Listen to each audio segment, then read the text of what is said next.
Hello, everyone. Happy to be back with another Young Indian, uh, part of the Voice of the Young series. Right now, we have with us Harshit Shree. Let's listen to him. Over to you, Harshit. Thank you, sir, for the opportunity to, be able to be a part of the Voice of the Young series of yours. I've been following it quite closely for a while now, since I saw that there were a number of University of Delhi students that were featured on here. And like, sir, first of all, let me just mention, like, sitting right here, it really feels like I'm looking at what potentially I could be if I am to work hard enough. Because both you and I happen to be from University of Delhi, and you have achieved like just so many heights, and it's really an inspiration for me right now. That okay, if you work hard enough, if you do the amount, like if you put in the work, then this is what you can ultimately be. So for today, what I've basically planned is I'm going to cover my entire journey from school to college. In college, I'll focus more on how I manage both my academics and extracurriculars together in order to have a more balanced profile. And then there's certain issues which I feel need to be voiced, which I will ultimately talk about. So, starting from the very beginning, so I was born in Bangalore. I lived there for a few years, after which I shifted to Delhi. So that's for where I've been. Now, if we go on to my academics, so from a very young age, maths and science really fascinated me. Like it was just really interesting to me how multiplication, division, and all of those things basically came into work, and how it became part of a bigger picture when we went to science. Like we had physics, we would calculate the trajectory of objects and all those things. So economics, so to say, was not really anywhere in my, like sight. And it was more of, okay, I love science, I love maths, that's where I want to go. About when I entered ninth grade, I came across probably one of the most influential teachers I have ever had. She completely changed my viewpoint on social science and economics, especially because up until that, SST to me was just like, okay, we study civics, we study geography, not really something fun, but rather, okay, let's just study that so that I can have a good, like, average marks in school. But this particular teacher, she really like opened up the world of history and economics to me. And as I said, history. So I started reading about all the wars and all the greats. For example, I remember reading about Alexander the Great and his conquest of the Middle East. And in that, I realized that, okay, while armies and all those things are important, Alexander's conquest had a major role of his economy and the way he managed his economics. And that's when I realized, like, okay, the point, like, which the view of economics which I had up until now, that's not really like what actually is there. And this teacher helped me with that. And so that's when I started developing an interest in economics. So ultimately, when I went to 11th grade, I had to decide which stream I want to study, and so I decided to go with quite a weird combination. I decided to study PCM with economics because, as I mentioned, I was really interested in both of them, and I felt that both of them served as a good career choice for me. Ultimately, when I came to 12th grade, I had the biggest dilemma of my life. That was whether to go with the traditional Indian route, go for a BTech, or try to step out of line and go for economics. I would really say, like, for this, my family supported me quite a lot, because especially coming from a family of really successful engineers, with both my father and my elder brother being from really well respected institutes, having good really stable job. And even at that point, when I said that, you know what, I don't really find engineering to be something that's meant for me, and rather I want to divert toward economics, they gave me their total support and helped me do this transition.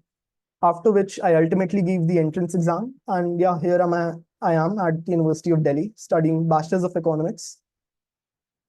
Now, to come to my college journey, it has pretty much been a roller coaster ride, so to say, because as I mentioned, even for my school, I was purely just focused on academics, because I had the mentality just score good grades and everything else is fine. You know, you don't really need to go for co-curriculars or focus anywhere else. Just get marks and yeah, everyone's happy. But when I came to college, I started talking to my seniors for help. And that's when I realized the people who, we wanted to be like the toppers, in general, they weren't really so much respected. And rather, people treated them more as just bookworms, that people who just stay in the books and all of those things. And I realized that, okay, maybe just scoring good grades isn't all there is to life. And you also have to focus on a lot of other things. So it was at this point that I decided that, okay, I'll broaden the spectrum that I have in front of me. and I started doing quiz competitions. I started to get into coding, and I also decided to join a number of societies. So, for example, as of now, I am the president for the Economic Society. At the same time, I am also the chief web development head for TEDx Shivaji. So both of those things, I would say, like, were some of the best decisions I ever made. Because even to sit here and to speak to someone like you right now, like the confidence that both of these societies helped me develop for this is just immeasurable. So yeah, like to anyone watching this, definitely go out of your comfort zone and explore these things. Because I would really like to mention a quote that I like over here. That is, if you only do what you can do, then you will never be more than who you are right now. And that's what college I feel is really about. It's not about just come to college, score good grades, like party and all. No, it's about pushing yourself out of your comfort zone and actually, trying to achieve your full potential. And so, as I mentioned, so also, sir, I would like to ask, how aware are you of case competitions and business plans, so to say? You're not audible, sir. You're muted. Hang on. Okay. Yeah, Yeah. I'm not well aware of these things. You'll have to tell me. Okay. I've lived, my Yes, sir. undergraduate was long ago. And tell me, just a second, 1 minute, let me put you on pause for a second. Yes. Okay, we are back from the little pause. Harshit had asked me a question, so go ahead, ask the question again. Yes, sir. So I actually asked if you were aware of case competitions and business plan competitions. No, tell me about it. Okay. So, sir, case competitions and businessman competitions really just like, there for us young economists to get a chance to apply our skills and actually get some field experience. So the way they work is we are basically given a problem statement. For example, let's say for a certain company, let's say Paytm faces XYZ problem. Yeah, And so we will be given the problem, and our task on hand is to develop a solution for it and yeah, for it to be as feasible and economical as possible so that the company is able to resolve its functioning once again. yeah, And so, as soon as I came to college, I realized that, okay, these are something which are very, very important because they actually give you some real life experience.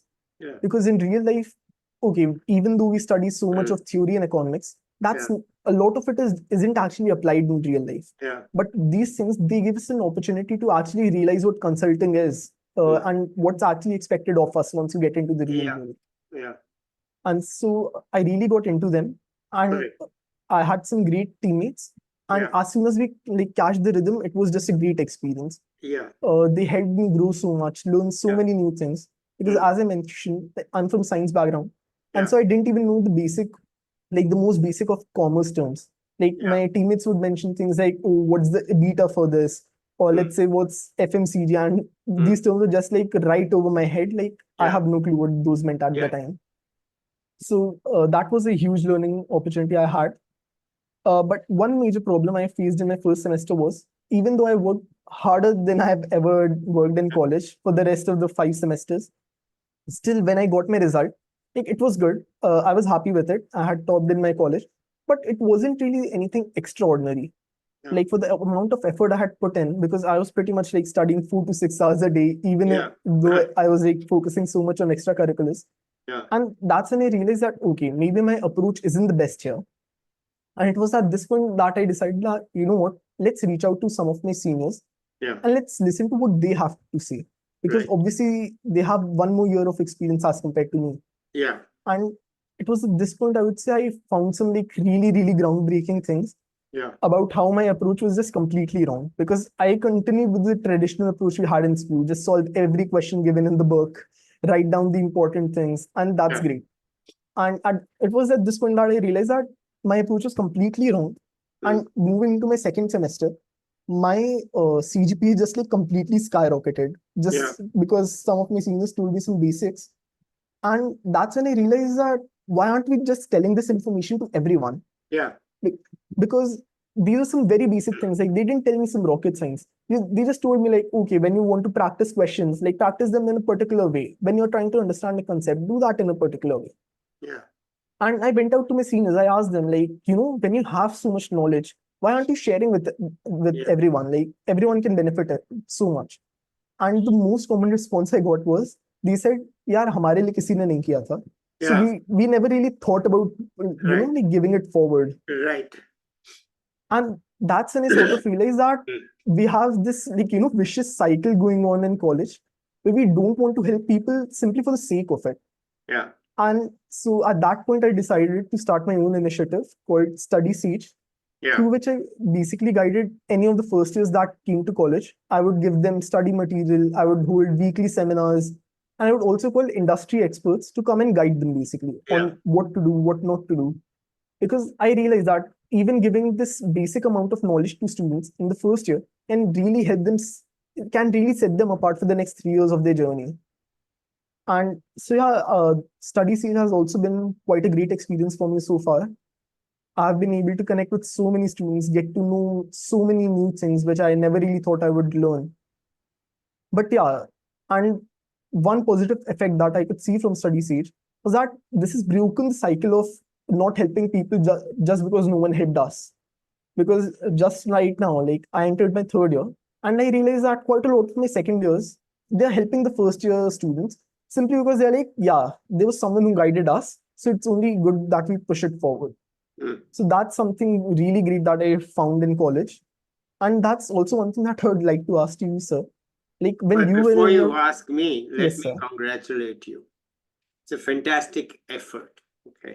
Thank you, sir. It is really very heartening to hear this because unfortunately, our teaching system, our studying system, etc., they have not evolved with the time. Okay. Yes, sir. And the evolution should be that we in the old days were simply asking our seniors and talking to them. And it had to be just that, physical. But today it has to be digital. And you are Yes, sir. doing it. So you are breaking what was done in physical and not just putting it into digital, because your write ups can actually reach a much bigger group than just the people in your college. Yes, sir. In the old days, you could only talk to people whom you had direct contact with. But in the digital, you can connect with anybody anywhere. And if you digitalize that information, and then soon you can get information from seniors in other places. Yes, sir. So this is, I'm very happy to see that you are actually taking advantage of that new technology and turning it to the benefit of young people. And one of the things that I had not hoped for from this channel is that uh, people talk about how they made their decisions in college, and that's very helpful to students in 11th and 12th because they can see what this fellow or this girl did in college, what were the challenges. So you don't just stick to the seniors from your school, you can see the seniors of every school. Yes, sir. Right? So let me just say congratulations, and let's go ahead, ask the question. Thank you, sir. Okay. Yes, sir. So that's like what you just said. I wanted to ask a question along those lines only. Like, so today we see that a lot of that helping culture is not really there. And I guess it can also be attributed to the fact that there's a lot of competition today. So was the helping culture there when you studied your undergrad? Yes, it was there, but let us say that the opportunities for help were only within your college, Yes, right? sir. You could just ask a few seniors what you had to do and how you could do it, but the competition was much less, right? Yes, sir. And so the need for help, I mean, especially if you were in a good college in DU, the need for help was also much less. Because what help? And there were no opportunities to go into any internships or all of that. So only they think that the main thing was to do your academics. And Yes, sir. academics was not so competitive. People were not so scared that I have to get really good marks. I wanted to get really good marks, but there was Yes, no sir. need to get much help from anybody because the courses were not so difficult. Today they are a bit more difficult, but they were not so difficult. And you could do it yourself. And with just I mean, there were people who needed help, but they were there because they said 6 months I never went to class. Now, can you help me? I say, yeah, sure, I can help you. So Yes, sir. it wasn't that much of the help culture was really for people who felt that what the heck am I studying anyway? Let me have some fun and things like that. So then they were your friends and they would say, hey, can you help me? Say, yeah, sure, I can help you. So it Yes, was sir. friendly culture. There wasn't that much competition. And there wasn't that much mental pressure, let us put it this way, as there is Yes. today. Today, I was very surprised to hear that there are mental health issues. In our time, there were no mental health issues. The word itself was unknown. Yes, sir. What the heck is this? We don't know. Because I mean, my classmates and I, even in high school in Jaipur and in college in Delhi, we were confident of ourselves for no good reason. Let me put it this way. But Yes, sir. the feeling that you were stressed, yeah, you had to study at the exam time, right? Okay, fine. Everybody knew exams are coming. And we didn't have all these semester exams. We had only final exams. And that also only in the third year was serious of BA. So TK, you have to study hard at that time. Everybody knows it. But you have 1.5, 2 years of basically easy life. So life was like that. It was very different. Today, Yes, sir. it is very different. And all these options that you have, as you mentioned, co-curriculars and all, there was nothing. I mean, yeah, there was a debating society and they would put up one college play a year. If you are interested, you took part in it. If you were not interested, you didn't. A lot more emphasis on sports at that time because you could have that. But anyway, that's my answer to you. Today, life is in India is completely different Yes, and sir. your experience is different. And I say that it is much more pressure and much more opportunities. Unfortunately, you have many more resources at this age, many more opportunities, but the competition is ruthless. Yes, sir. Right? So, all right, let's continue.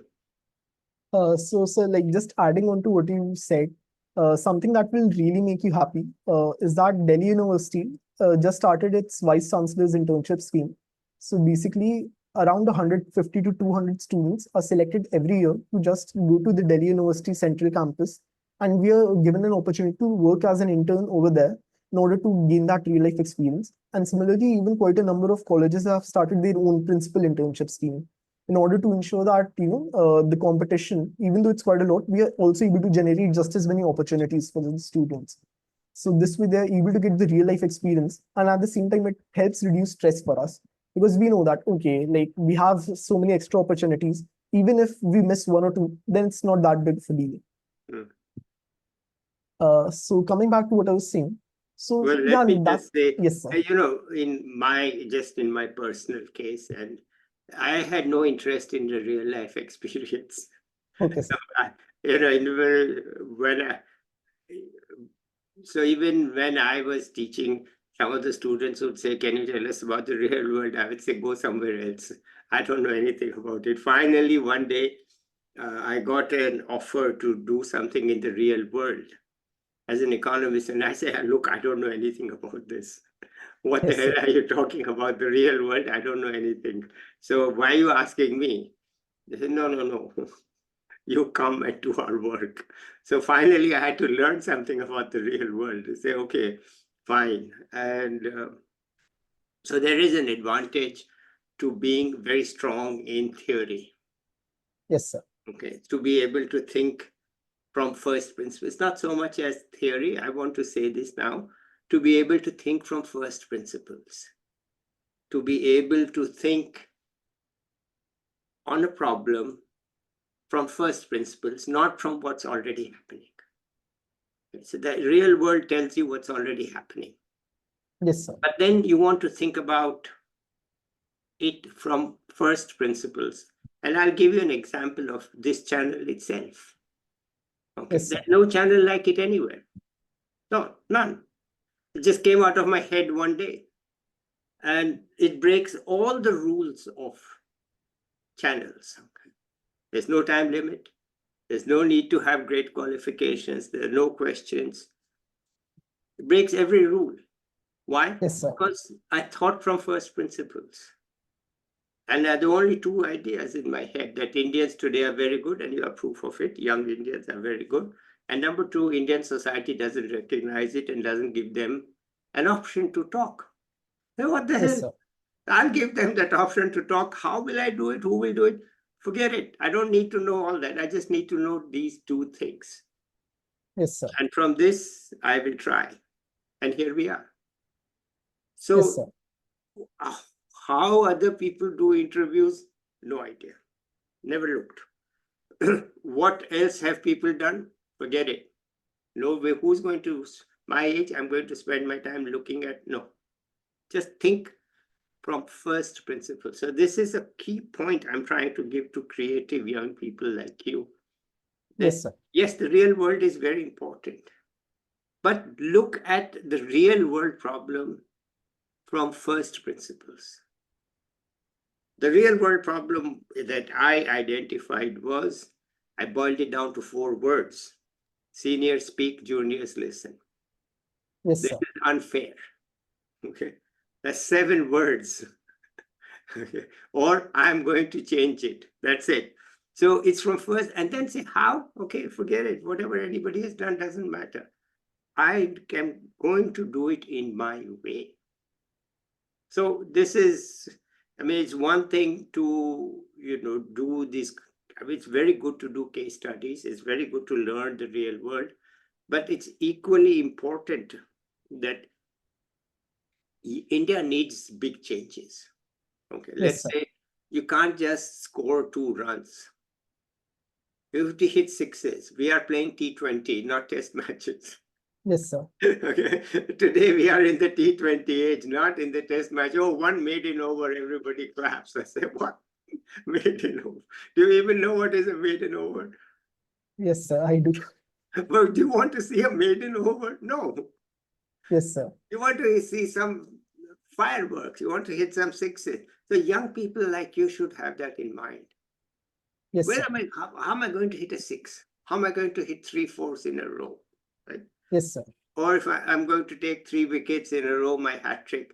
Not this old-fashioned way of maiden over, or just I bowled a maiden over. I'm so great. Well, why you didn't get any wickets? Well, Yes, sir. you have to get. So I'm trying to also tell people that don't get swept away into this culture which is still there in India, that look, you have to go for incremental change. All of these things are really designed to make you do small changes. Okay, so Yes, sir. when you say you are solving a real world problem, basically your solution is not going to make a dramatic change. It's going Yes, to sir. make a small change. I'm saying, look, creative young people like you should dream higher. Yes, sir. Or in other words, what I say these days is, it's not enough to think outside the box. You have to go to a place where there is no box and say, Yes, hey, sir. why is there no box here? I'm going to create the box here. So you get my point. That Yes, sir. don't get drowned by this conventional education, which only teaches you how to make incremental changes. Though it's good to have incremental changes, I'm all for it. But they don't teach you how to hit sixers. Yes, sir. You have to learn it yourself. Free your mind to think, hey, what is this? Let me, and it will fail. Okay, you will fail. Okay, but failure for young people is success. No. Yes, sir. So go ahead and do. Sorry to talk so much, but since you brought up this, since you asked me some questions, I thought I should tell you what I think these days. That I mean, basically, I want to change. My sixer is I want to change the options of young people throughout India, a voice for all. Yes, sir.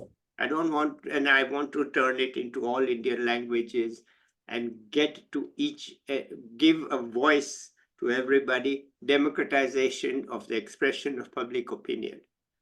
That is my sixer. Yes, sir. I may not hit it right away, but I'm going to hit it. So think big. All right, enough of my talk. Go ahead, please. Yeah.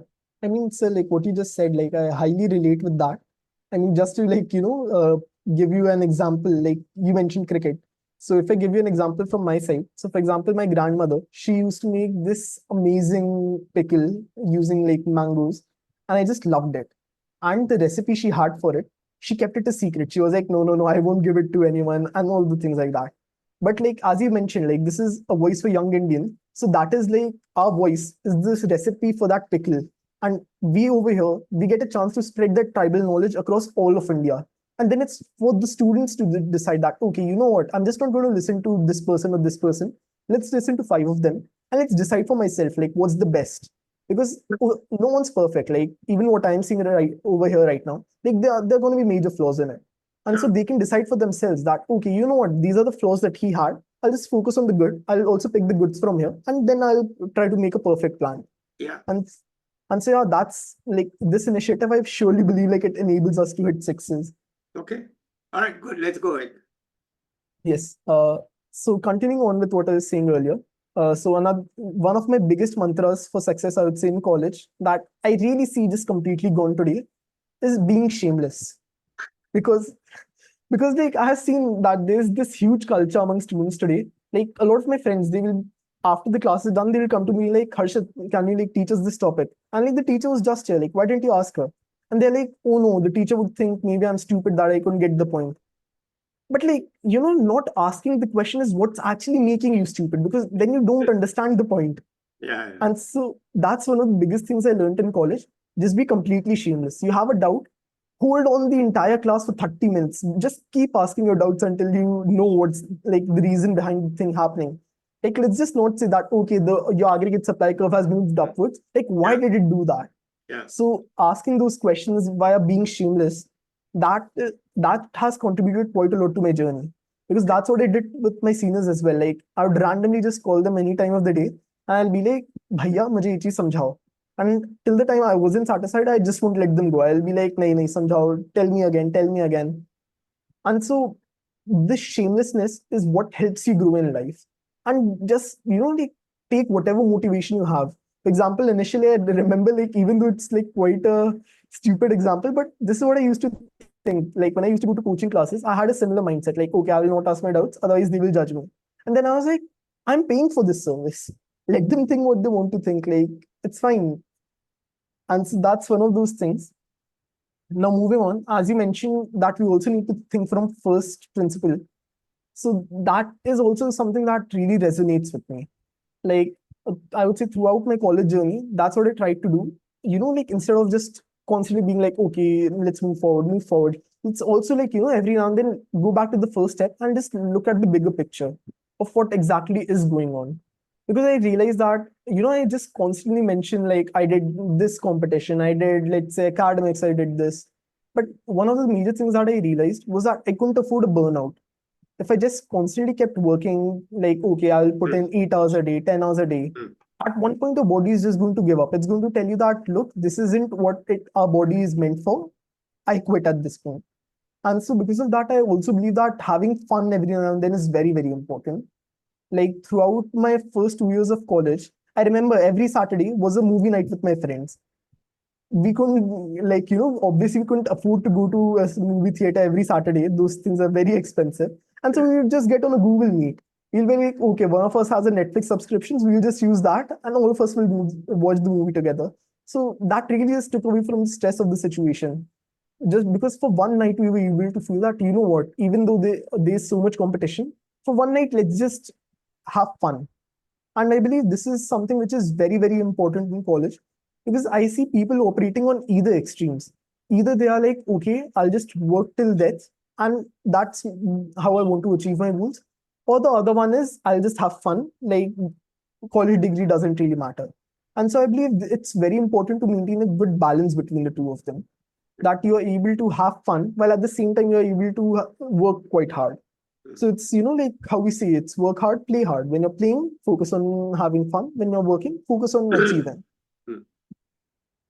And so just to, like finally finish it from my side, I want to mention this one thing my father told me once. So when I had gotten the result for one of my entrance exams, I was very, very angry. I hadn't gotten in. And on the other hand, one of my friends who did not study the entire year, just studied 1 week before the exam, he managed to clear it. And I was very angry. I told my dad, like, you know what, I will never really try to study anymore. Like this, the system is rigged. We don't look at the person's journey and everything. And that's when he told me that, look, your, your success, it's purely determined by three factors. First factor is the circumstances. For example, obviously, if you're someone who belongs to I would say like a considerably rich family, you will have access to quite a lot of opportunities simply because of your parents' hard work.